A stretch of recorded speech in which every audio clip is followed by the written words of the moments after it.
sóplale, sóplale. Sóplale, güey. Sóplale, güey. Este güey todavía le sopla. Por Pepe. Muchachos, eviten problemas como este. Comprar un fire extinguisher para evitar problemas así, porque uno nunca sabe. ¿Quién tiene la chamarra? ¿Quién tiene orden?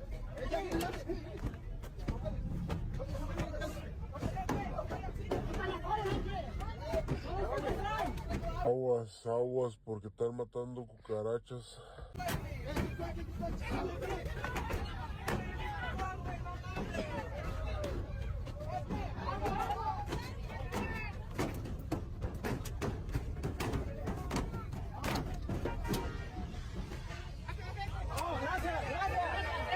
¿Ya ves?